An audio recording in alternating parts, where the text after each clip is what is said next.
The Rundown with Rob Sanders. Well, we're waiting. Welcome into the Rundown on Fox Sports Radio 1400 around the world on the iHeartRadio app. My name is Rob Sanders. It is Good Friday, ladies and gentlemen.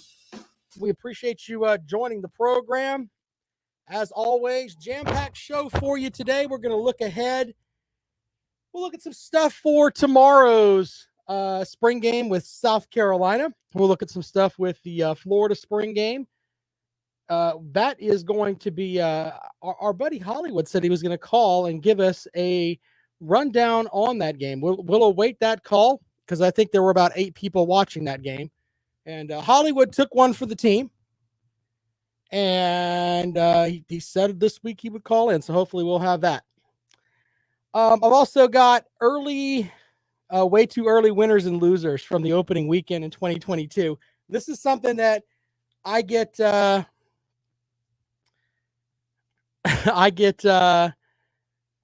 put on the bookcase of accountability. Brandon online says, hey, Rob, we hope you're at Williams-Brice tomorrow. We need you there loud and proud. Okay, sir. Yeah, I'm not going out there. I'll watch some of the spring game on the old television, or the telly, as they call it in Australia. I am not, I don't want to go down there in the middle of the, I don't want to go down there. It's, I'm one of those people, like I can watch, I like going to games, but spring games are hot dog water. You don't really know anything, and it's like, ugh, really? I mean, I can't imagine a spring game that I would want to go to. Brandon says, I will not get shot. Thank you, Brandon. Is Brandon picking people off? I don't know. All right, well, let's get into it today. These are some way too early winners and losers from the opening weekend in 2022. I do have a story about Florida that I'll bring to you in just a little bit. Billy asked, do you think that Beamer will open up the offense? Well, I think in the spring game, I don't think he's showing anything. And I'll tell you why. The first 3 weeks of the season are, in my opinion, the hinge point for South Carolina. I mean, they've got to go to Arkansas and then come home for Georgia after opening up with a non-conference foe at the beginning of the season. I believe that's the way that I've got it set up there. I don't think he's going to show us anything tomorrow night. I really don't. And here's the thing. Why would you? Why would you give any film to the defensive coordinator at Arkansas or the defensive coordinator at Georgia? Why would you do that? I'm not buying that at all. Anyway, we're taking calls at 803-978-1832, 803-978-1832. The first matchup that has a prediction on it from this article from 247 Sports is West Virginia and Pittsburgh. Their early projection has Pitt winning 28-27. Think about this for a second. Pitt's they got 2 non-conference games that are pretty tough. In addition to playing West Virginia, they got to play Tennessee. So interesting schedule there for the Pitt Panthers. The big thing with that game, it's going to be really interesting because you've got Kedon Slovis, the transfer from Southern Cal. I think I'm going to call this the transfer QB Bowl because you'll have Kedon Slovis from Southern Cal and JT Daniel coming in from, well, wait a minute. He was at Southern Cal and then went to Georgia. So you got the former 2 Southern Cal quarterbacks essentially coming in to play for different teams. So, yeah, that's interesting with Pitt trying to move on from Heisman finalist Kenny Pickett. They got the Panthers winning 28-27. We'll find out a lot about both teams there. Clemson at Georgia Tech. They've got the early projection as Clemson winning 24-7. I don't know how good the Tech defense is going to be. I mean, I really, really don't.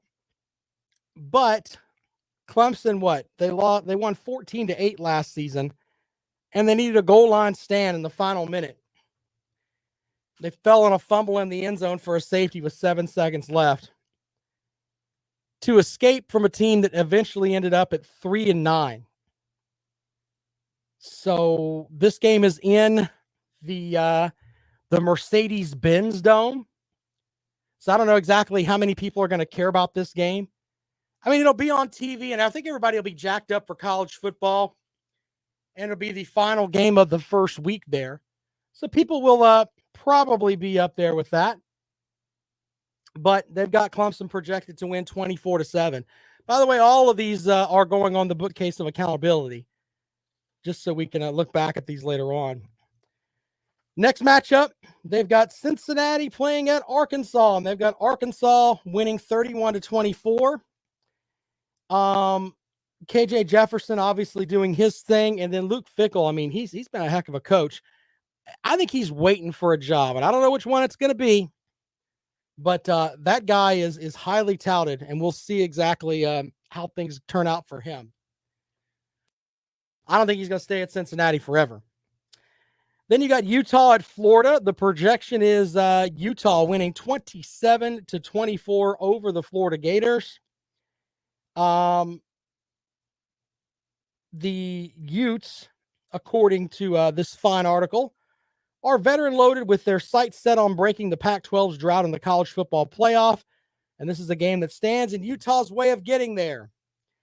This will be the most difficult environment Utah must endure all season, with more than 90,000 screaming Florida fans anxious to try and start the Napier area with a signature win. Yeah. This is one of those games that may come back to bite us later on, but I think Utah is going to hammer them. I think Utah is trying to bring some respect back to the Pac-12. I think Utah wants to go into a place where a perennial, or this is a team that won the SEC East 2 seasons ago. They want to go in, and if they can run it up a little bit, I think they will. So, and Napier hasn't had enough time to recruit a whole team yet. I mean, there were talks that he didn't have enough players to practice. So, yeah, I don't know how that's going to work out for Florida. We shall see. Florida State versus New Orleans. Excuse me, Florida State versus LSU, not New Orleans. Idiot. Anyway, they've got LSU projected as a 28-24 winner. The opening line on that game dwindled down to 4.5 points in some spots. I don't know what anybody sees in Florida State that makes you say, you know what? I'd like to invest some money and bet on them. Yeah, I'm not buying that at all. Look for LSU to grind it out, and they'll probably win somewhere along the lines of 31-17, something like that. That's, my projection here on April the 15th. Oregon versus Georgia, another game in Atlanta. They project the Georgia Bulldogs to win 34-17. Look, I watch a lot of Pac-12 football because generally I'm covering the Gamecocks on our sister station, News Radio 560 WVOC 103.5 FM WVOC. And I'm always up late doing the post-game show. And when I get home, I am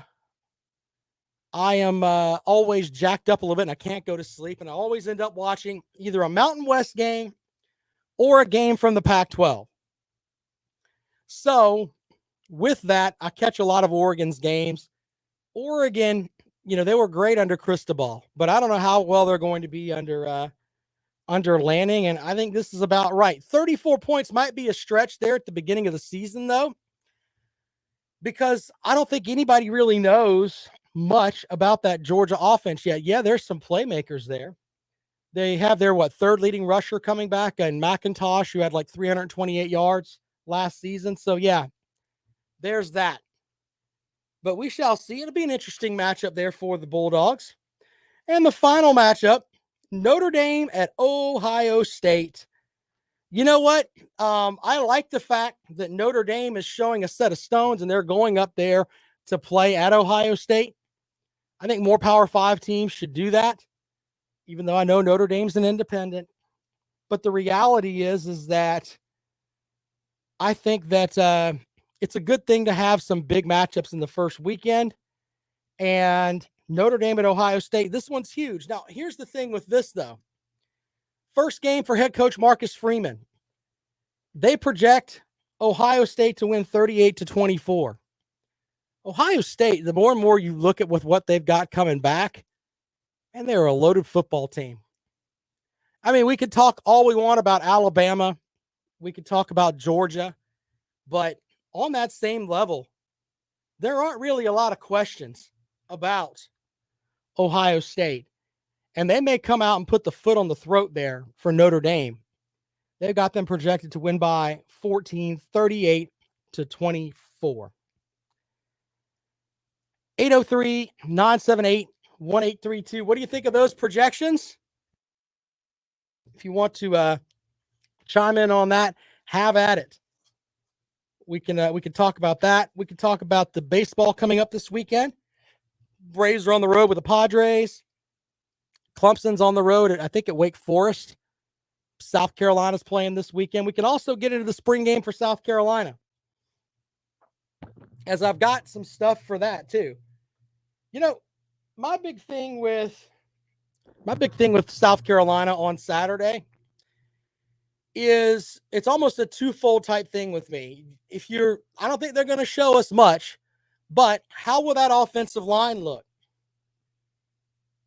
And, no quarterback's going to get hit. We know that. But how will that offensive line look? Will there be points where maybe a guy like Jordan Burch goes in and has some quote-unquote sacks, and there's not much that Spencer Rattler can do about it, or whoever the other quarterback is? How's that going to work out? Now, they're not going to show any of if you remember the North Carolina game in the Mayonnaise Bowl, they came out with doing stuff with Jaheim Bell and DeCarrion Joyner running around out there and doing things. You're not going to see any of that. It's going to be vanilla, in my opinion. If they run around showing all kinds of trick plays and stuff, I would be stunned. I would be absolutely stunned. But I look for that in the spring game. And, here's the big thing, too. Are they going to keep Rattler clean? What are they going to do with DeCarrion Joyner? But is he going to be able to go out there and play? We'll see. Is he going to be the guy that maybe there's some chemistry between himself and Rattler? Or is he going to be a guy that we may see out there throwing some balls around? I don't know. That's the best thing about DeCarrion Joyner, in my opinion. I used to call Travis Etienne the Swiss Army knife for Clemson. Hey, you need somebody to run between the tackles, he can do that. Need somebody to run the edge, he can do that. He can also catch passes in the flat. He can do all kind of stuff for you. So I think DeCarrion Joyner is I think what South Carolina wants. They kind of want him to be that way. Same thing with Jaheim Bell. Maybe Bell more carrying the ball. Yeah, I think that's some interesting stuff there with South Carolina. Brandon wants to know if I think it's a mistake for Beamer to be hyping up the spring game trying to get a big crowd. Well, no. And the spring games don't mean anything, but here's the big thing, though. If you you want big crowds there, there's going to be the whole thing. There's going to be lots of recruits there, I'm sure. If you have a lot of players there that are being recruited and they walk in and they're like, man, they look around and there's 60,000 fans for the spring game. And I don't know how many fans are going to be there. I have no clue. I mean, it's the night before Easter. So there's going to be a set of folks that are like, all right, maybe people are traveling. Maybe people are just getting back in town. I honestly don't know how big the crowd's going to be. Now, Beamer will turn it into, look, we really care about the football program here. These guys they come in, they see 60,000 fans in the stands. Great. All of that's awesome. The other thing that is interesting, though, and I'm pulling up the weather report right now. I can't, if I remember correctly, there is a chance for thunderstorms for tomorrow. So if you have, let's see here. Yeah, on Saturday, there's a 94% chance of rain. So you may end up, I don't know if I want my guys out there running around doing all kind of stuff in a rainstorm. Thunderstorms in the morning, according to the National Weather Service, followed by occasional showers in the afternoon, high 77. Chance of rain, 100%. So they do say cloudy skies early as far as the evening goes, followed by partial clearing, low of 58 degrees. I don't know how all that's going to work out. The weather may play into that as well. 803-978-1832, 803-978-1832. You know, one of the other things too is we talked about having a vanilla type offense out there. Yeah, I mean, how many players are you going to play? Brandon's right over there. Jaheim Bell's not going to play. How many carries is Marshawn Lloyd going to get? What about Juju McDowell? Christian Beal Smith, the transfer in from Wake Forest. How many carries is he going to get? It's interesting. We'll see how that works out for South Carolina as they have their annual Garnet and Black game tomorrow. I do have a note on Florida that I want to put out there. And this was interesting to say the least. Last week, Florida Gators quarterback Anthony Richardson was cited for speeding in excess of 105 miles an hour around 4 a.m. An incident report from April 4th and the Alachua, I hope I pronounced that correctly. I don't want to anger the people down in Florida. County court records file shown that Richardson was stopped by police on Newberry Road, about 10 minutes west of the stadium down there in Gainesville. He has a image like a name, image, and likeness with Gainesville Dodge and was stopped in a 2021 Dodge at the time the records show. Faces a mandatory court hearing May 25th since his speed range was more than 30 miles over the legal limit. I mean, wow, that guy is fast. But here's the thing. It's not exactly what you want. Hey, you're out and about. You're supposed to be the guy that, according to Billy Napier, you are, quote, the face of the organization, which is what Napier said last night in his press conference after the spring game. Yeah, you're the face of the organization, but you're out the week before. 105 miles an hour at 4 o'clock in the morning. I'm not judging him being a college kid, but holy crap with all that. Now you got to go to court for that. Good luck, sir. Good luck. More of the rundown when we come back. This is Fox Sports Radio 1400.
You guys are hilarious over there.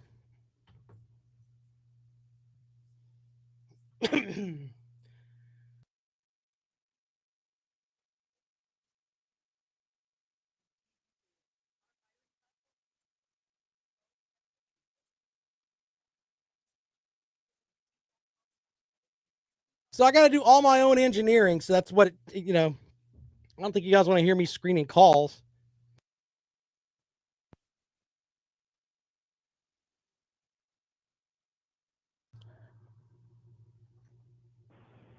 Welcome back to the Rundown on Fox Sports Radio 1400 around the world on the iHeartRadio app. Let's go out to the phones. The man who probably wanted to do play-by-play for the Florida spring game last night, Mr. Peg and Megan, joins us. What's up, buddy? How are you? First of all, Danny Cannell, are you having issues pronouncing my name correctly? It sounds a little different when you say it these days. I mean, maybe your hearing needs to be checked. I don't know what you're talking about. I haven't changed anything. Okay. Pretty sure there's something different there, but we'll let that slide. All right. Listen, you did mispronounce it. It's Alachua, but I'll let that slide. It does look like it would be pronounced Alachua, but it's Alachua. Alachua. Okay. Well, I learned something today. You taught me something. All right. Good. Yeah. I'm sure Hollywood would have beat me to the punch on that. Not sure that he's known for his reading and writing skills, but anyway. Listen, for everybody waiting to hear from Hollywood on a brief synopsis of the spring game, if you've seen the movie Titanic, you saw the Florida spring game. There's really nothing more to talk about, and Hollywood can just go ahead and cancel his phone call. Well, look, let me give you this. Generally, when you have a spring game, I think it's best for and correct me if I'm wrong here, but the coaches want to put together where you'll have two teams where it'll be a competitive game. Isn't that how they normally try to set these things up? You would think so. Yeah. Even in the ACC, which is basically a rec league, I've seen they still strive for that same. I think that most coaches try to do that, and this one turns out 34-0. One of two things either happened in this set. Either A, they wanted to the game got away and everybody was sloppy, or B, the coaches, they don't know what the hell they have down there, and they made it one-sided to just that one side. 34-0. I literally, when I read that this morning, I was like, how does that happen? You basically crushed everybody playing in the spring game on the other side of the ball. Is like you couldn't score on that side of the other part of the team here. Not doing much for the confidence there. Well, moving on from the dump and the disaster that is Gainesville, Florida, and the University of Florida, these spring games, they're like a lap dance. They're the biggest tease. You get halfway through and you realize, this isn't really what I was looking for. And I know you're familiar with lap dances. I don't need to bring up Candy with a K, who you bankrolled her lifestyle there for a little while, word has it. But no, they're just I don't know. They're a big tease. Every year we kind of look forward to them, and then we get through the first quarter, we're like, oh yeah, this is spring. Never mind. So, listen, I hate to rehash something, but the Rock Rubbers, your team, the putrid band of Rock Rubbers that wear that Halloween orange every time they go out on the field. You've got to find a different answer at quarterback. You have to. I know it was just a spring game, but you have to find a different answer. There's got to be something else you can turn to there. Well, if you would have listened to the show, I think on Monday, and the podcast I did on Sunday night, I basically put that out there. The offense has been non-existent since Trevor Lawrence went to Jacksonville. And that's just as real as you can get. And there was talks that even the offense in his final year at Clemson, they put up great numbers, but there was talk that he would get the play from the offensive coordinators, see that it sucked, went to the line and was basically calling the plays himself. That's kind of the vibe that we had there. So I honestly don't know how to fix the Clemson offense. I think that Uiagalelei is his footwork is just terrible, absolutely terrible, and they got to fix that. So, former 5-star quarterback, by the way, who's done nothing, but we'll move on. Well, that's only one, by the way. The other 5-star quarterbacks that go to Clemson end up doing really, really well. But go ahead. Yeah.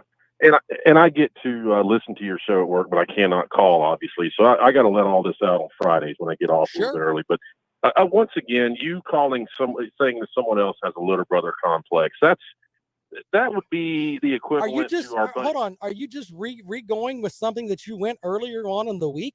Do you not have any other material that you can come with? I said that earlier in the week, and we talked about it.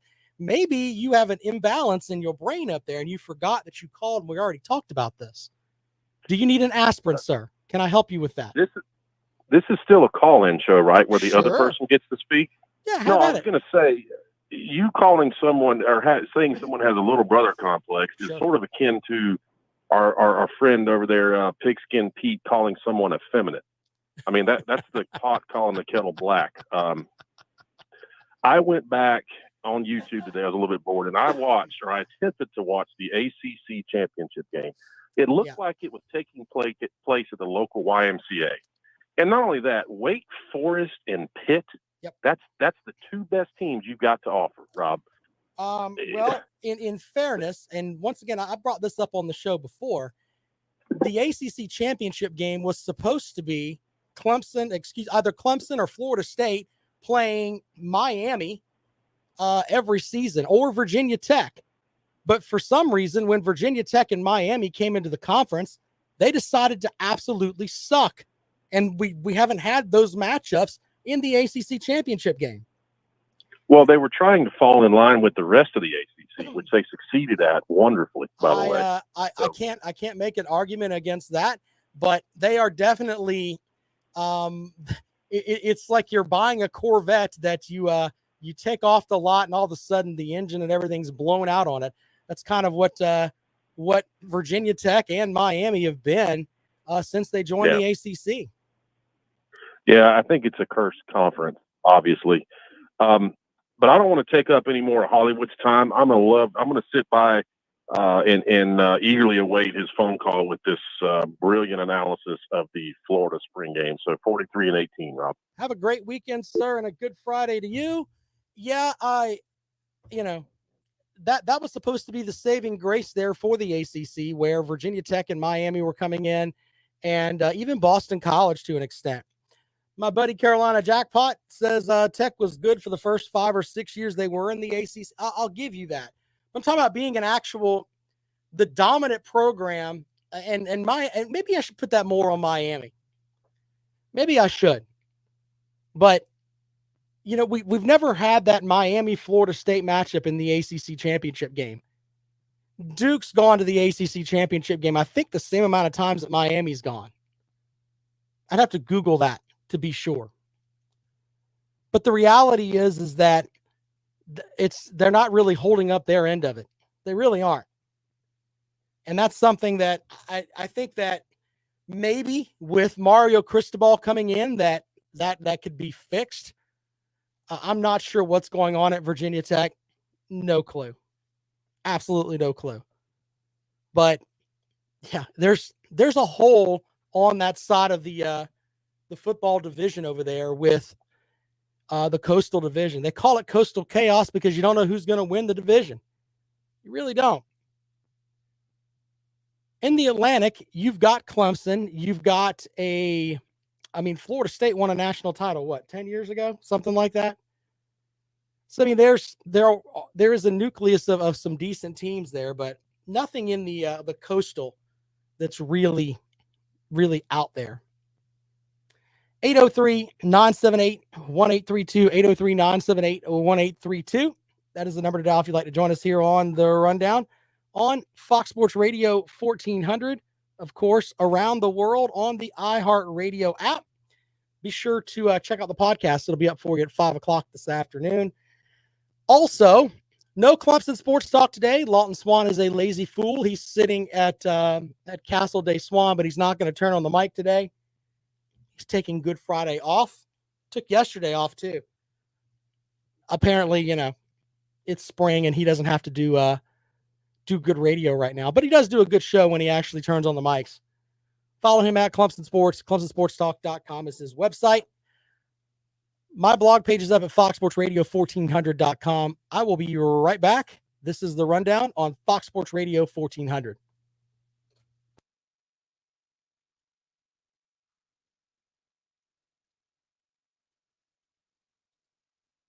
B Bean, are you high?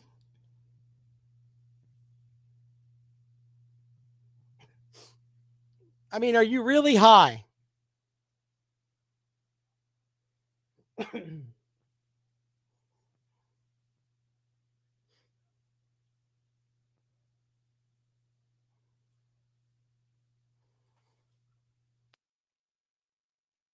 I hope that you stick around this season, actually during the season there, B Bean, because especially if your Gators go 6-6.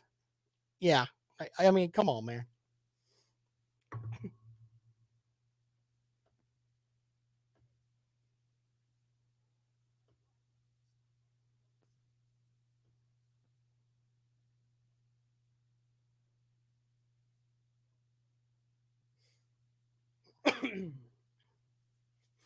High on life. That's funny.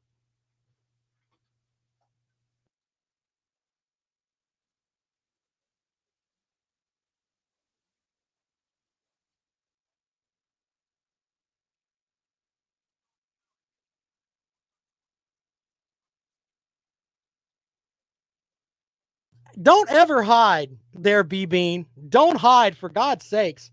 Show up and pull a jackpot. It was nothing that they did. It was things we didn't do. Don't hide at all. I love fans that show up and their team's ridiculous. That's even better.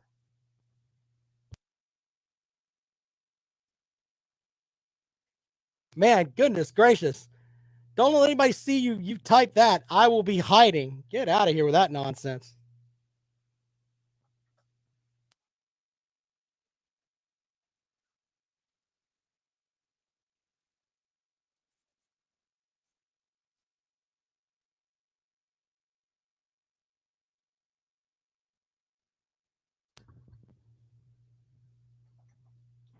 Welcome back to the Rundown on Fox Sports Radio 1400. Jam-packed phone lines, 803-978-1832. Get your call in now before the weekend. Welcome into the show. Good afternoon. That would be you. Go. Hey, Rob. Hey, man, what's up? Hey, Rob. This is Humper Billy Paul. So, Hey, listen, buddy. How you doing? everybody's talking about all these other teams, but nobody's talking about Boston College. And I'm not a Boston College, aficionado, but they have something going on up there with Hafley and Jerkovich that I don't think they're under the radar. And so I'm pointing out the fact that I think they're a sleeper to shock people this year in the ACC. But I just wanted your thoughts on how what do you think about it? As far as Boston College goes, I like Coach Hafley. I don't think he'll be at Boston College long because he's too good of a coach. They don't really have the best football environment up there. AJ Black from SI.com, who covers the Eagles up there, they had game day up there. I think it was last year. I can't remember, but he said like they were setting the world on fire up there because game day was coming to Boston College, and then they didn't sell out the game. So think about that for a second. He said if you walk around the stadium on game day, you'll see more Tom Brady jerseys than you will a Boston College T-shirt. So I think that Hafley and Jerkovich are great, but I think that they could contend this year to not really contend, but they could definitely spoil for somebody else. But Hafley's not going to be there long. He's just not. Yeah, they're going to shake somebody's cage. Is my point. They're going to shock some people, and everybody's going to go, "Whoa, where'd they come from?" Yep. Now, I'm not saying they're going to be perfect or anything, but I just every time we talk about the ACC, it's a box of chocolates. To be honest, to be honest. I get where you're coming from with that, but what I was talking about earlier is that I think that people expected more from Miami and Virginia Tech when they joined the conference, and they just really haven't lived up to that as far as being top 10 teams. Hope I hung up on him by accident. Sorry about that, Huffer Billy Paul. You can call back if you need to. 803-978-1832. Back out to the phones we go. Welcome into the Rundown. Good afternoon. Hey, good afternoon, Rob. Hey, how are you, sir? You promised me a rundown on the Florida spring game. How'd that work out for you? Well, I didn't watch the game because I was asleep. I fell asleep. But I did record it, and I'm going to watch it today. Well, then I guess you got to call us on Monday then. That's right. All right, fair enough. No doubt. All right, well, thank you for that, sir. You have a great weekend. All right. All right, bye-bye. Welcome into the rundown. Good afternoon. Hi, Rob. It's Scott from Parksville. How are you? How are you? Good. I was just gonna say, I had ran into Zach Pinkins and Jordan Birch in downtown Columbia earlier this week, and he said that tomorrow night in the spring game, they're not going to be able to hit Spencer Ratcliffe because basically he's being told to throw the ball in the dirt because he's going to be wearing a dress and lipstick like a little girl. I mean, that is some top-notch reporting there. I mean, where did you see them at? Did you catch them at Sonic or Chipotle? I mean, where did you find both of those guys together? I called them at 3 points. They're not allowed at 5 points because they're not of age. Ah, okay. So they were at 3 points. Very good. Well, hey, jackpot time coming after. what you got for the show today, brother? I was just, all the spring game talk, and Florida played spring ball last night. And what the hell were those things they were handing out at halftime of the spring game? It had a lizard on it. Was that some kind of trophy for them making it through Dan Mullen's final season, or what was that? I don't know, but I mean, everybody gets a trophy now. You know that, right? Okay, I know that. And to me, it also, it was just me. It looks like Billy Napier aged from 40 to 55 since December. That's just my take on it. Well, I mean, that's fair, but Billy Napier, he had Arn Anderson syndrome where he looked 50 at 20. So, I mean, maybe you think he's aged more since he went down to Gainesville? No doubt. No doubt. No, but anyway, I'm just curious about the Gamecock spring game tomorrow night. Seriously, what do you think we should look for? What would you, if you were a big old Gamecock? I mean, what would you be pleased with? What would disappoint you? What's your take on that? And I'll hang up and listen because I know you got tons of other peeps to get to. I know. But I do appreciate you coming here on this Good Friday to give us knowledge and entertain us, sir. And I will be seeing you later. Peace. Appreciate it, man. As always, Carolina Jackpot, always welcome to call the show. I feel bad I hung up on Huffer Billy Paul. That's my fault. I've been working in the studio and I just hit the wrong button because I'm an idiot. But as far as the South Carolina spring game, I think this is the way it should be for every spring game. Here's what I want to happen. I'd like for the first string offense to play one series, basically, and then get off the field. And I would like to see a bunch of the freshmen running around and the guys that are transferring into the program. Let them play a little bit and no injuries. And that's the big thing. You don't want to have injuries in a game that means absolutely nothing. And to be honest, it's supposed to rain big time tomorrow in Columbia. How's that going to affect the grass at Williams-Brice Stadium? Is that going to make the turf wet? And are we going to end up with maybe guys having cleats hang up, and then all of a sudden you've got quad injuries, knee injuries, and everything else? I think the big thing is don't get anybody hurt. And I think Shane Beamer should walk into that defensive room and point blank tell anyone, if you touch Spencer Rattler, you are cut. Don't even just take your pads off and leave the stadium. If you touch him, you are cut. Do you understand? That's because I think that's how much of an impact player that he's going to be for South Carolina. Literally, if he gets touched tomorrow, bye. We'll mail you your stuff. That's kind of how that works. 803-978-1832, 803-978-1832. That is the number to dial if you'd like to join us here on the rundown. Some of the stuff that Jackpot was talking about other things that we can look for as far as with the spring game tomorrow night.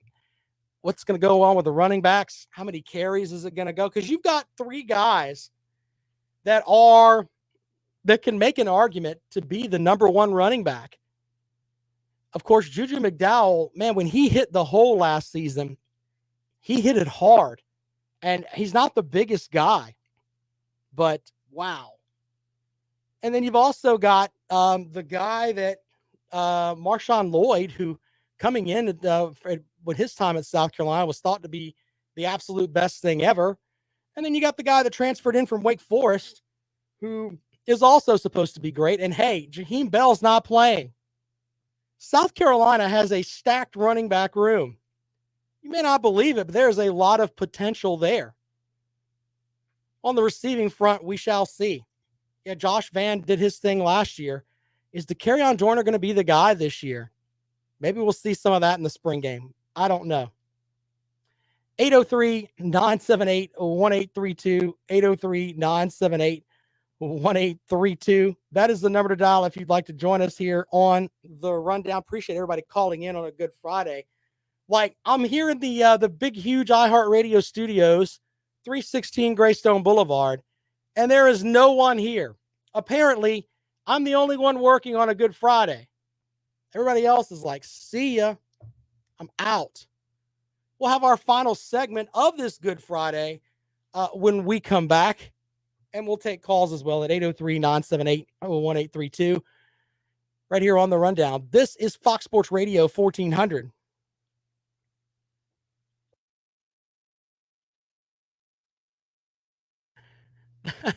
No, I goof about it, but I've got like the coolest job ever, man. Especially since the pandemic, it's like there's not a lot of people here anyway. My company had laid off like 65-70% of the people that work for us. So now we used to have like, when I started here, I sound like I'm an old man now.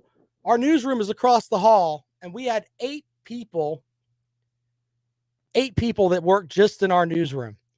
Now we have 17 people that work in programming in the entire region here in South Carolina. So, yeah. Jay says, sweep up when you leave. You want to know the funny thing is I like, we don't have a receptionist anymore, which is kind of silly. So one of our sales assistants, she doesn't work on Fridays. So when I leave, I lock the front door on Friday, which is kind of funny.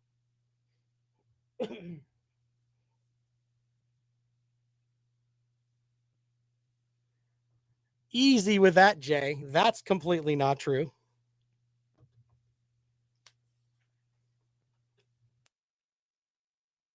And it's not like you have a truck anyway. You probably got one of those, those Geostorm cars, the little 2-seater car. You don't have a truck. No one would sell you a truck, Jay. Stop with that nonsense. They would look at you and be like, this smooth surface can't have a truck. Get out of here. You go drive that Geo Smart car over there. Maybe one day you'll grow up and you can have a Tonka truck. Your ass doesn't have no truck. Shut up. No one wants to hear that crap.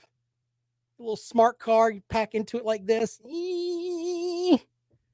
Driving to the 7-Eleven, getting yourself a slushie. I could see you doing that. It's the way you have a truck. Get out of here. Beg and Megan probably sold you his smart car, his little Geo smart car. That probably happened.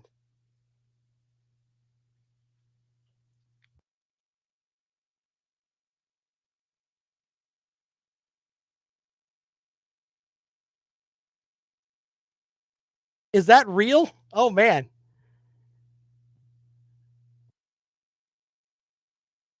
I've done everything here at iHeart. I do news too. And I cut sportscasts that are syndicated, run all over the state, but I used to do news. And I covered when they took the Confederate flag off of the State House, they had me standing in the middle of the street doing reports with iHeart stations from around the country. And it was like 105 degrees that day. My shoes melted into the concrete. It's a mess.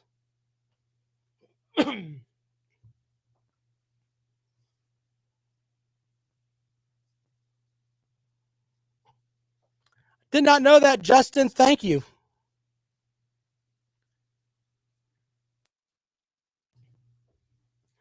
Welcome back to the Rundown on Fox Sports Radio 1400 around the world on the iHeartRadio app. My name is Rob Sanders. Thanks for joining us today. Feel free to give us a call at 803-978-1832, 803-978-1832 as we roll along here on a Good Friday. And I tell you what, we've got, the spring game tomorrow. How big that is going to be, I don't know. We shall see for South Carolina.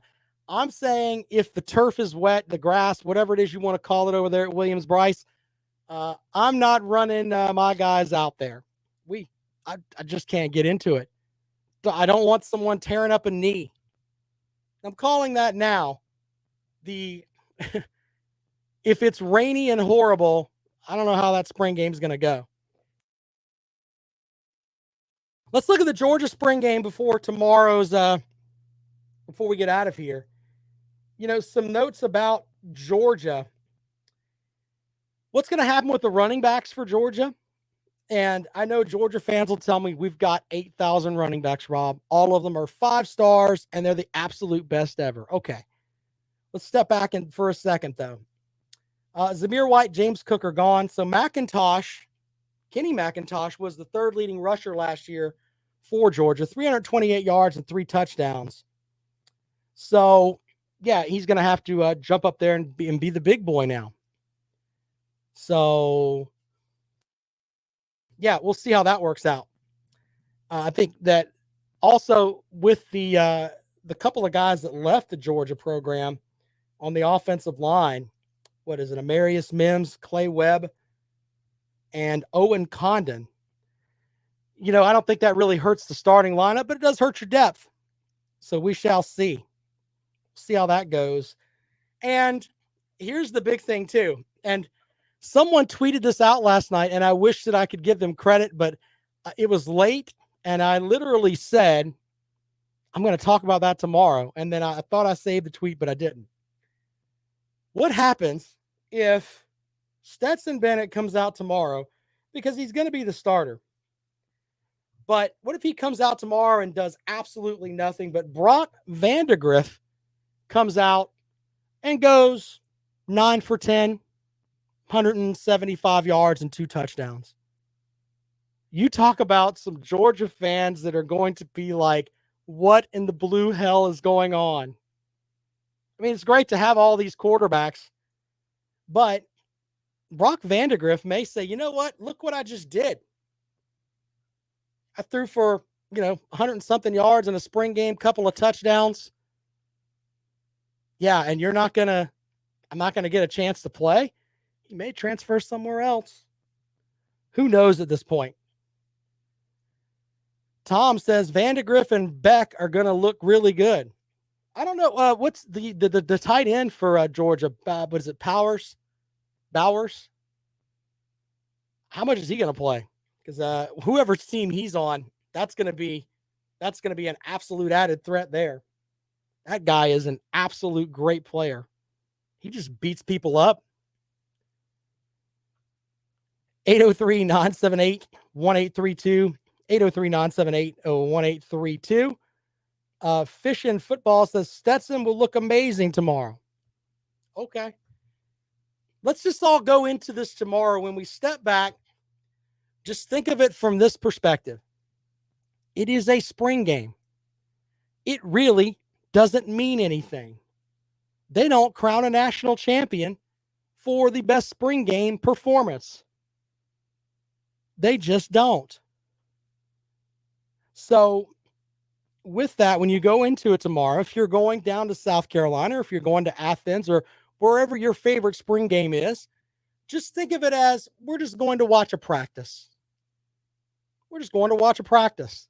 That's probably the best thing for you as a fan. Pagan says Bowers is out. Yeah, I wouldn't play him either.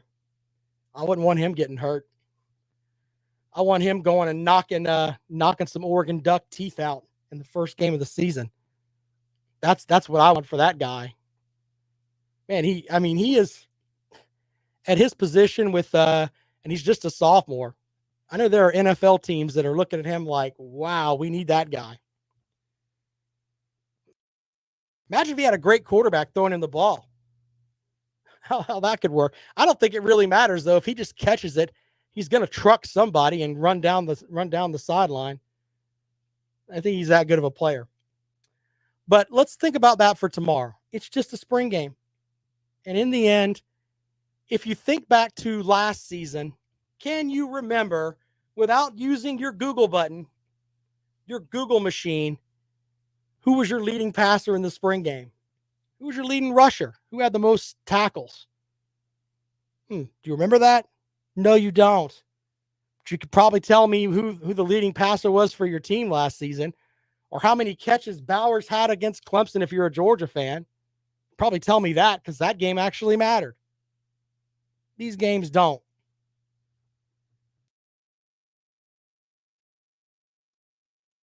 (803-978-1832). Big Barney Ross says Georgia couldn't handle another championship. They were so miserable after this one. Oh, goodness. That's funny. Sancho says Bowers reminds him of George Kittle. You could say that. I could definitely kind of see that. Kind of reminds me of, Wesley Walls, the tight end for us, the Panthers, who was really, really good. Now, of course, Walls ended up with a lot of catches because he played with Steve Smith, who would slap his mama for a catch. But, yeah, I think Bowers is going to be really good. Fish and Football says already thinking about other quarterbacks when their starter is there. I mean, I guess he's in the Stetson Bennett camp. Good for you. By the way, the odds on Stetson Bennett winning the Heisman are 12,000, something like that, or 20,000. Go and place a bet on that. Big Barney Ross says Kentucky had the most indictments. Very good, sir. At least your coaches aren't beating their wives this season and, drinking and driving, and tickets just magically disappear. Kentucky should change their name to the Houdinis or whatever. Insert magician here. You have a ticket where you had alcohol and liquor and stuff in your truck, and you happen to be a member of the Kentucky coaching staff. Poof. It's gone. No one seems to be talking about that. That's some hillbilly cops up there, man, where things just go away. John Calipari probably doesn't even look at the speed limit sign when he pulls up, and whatever it is that he drives, that he's got the $8 million that he's basically stealing from Kentucky fans.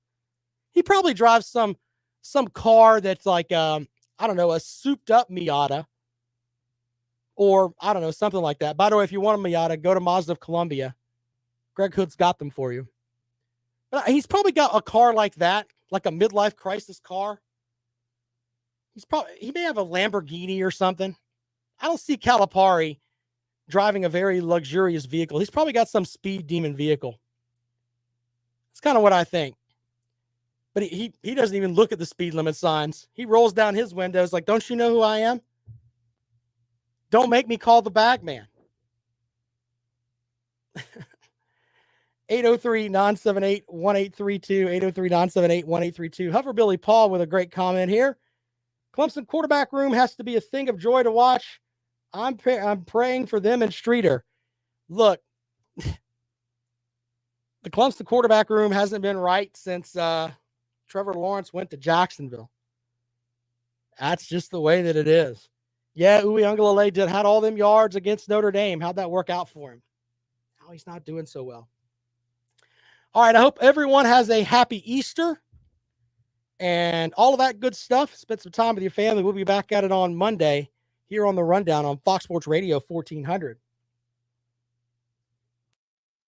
He drives a pink Volkswagen Beetle. I wouldn't be surprised. Huffer Billy Paul, thank you for the super chat, sir. We haven't gotten any super chats lately. We get them in football season, but to get one in the spring is very good. Thank you, Huffer Billy Paul. All right, I hope everybody has a really good Easter. I got to go and find Peeps because that's what my wife likes. She likes the Peeps. Anybody eat that nonsense? Anybody eat Peeps? I don't eat that nonsense. The wife does, though. All right. Appreciate y'all, man. We'll see you guys later on.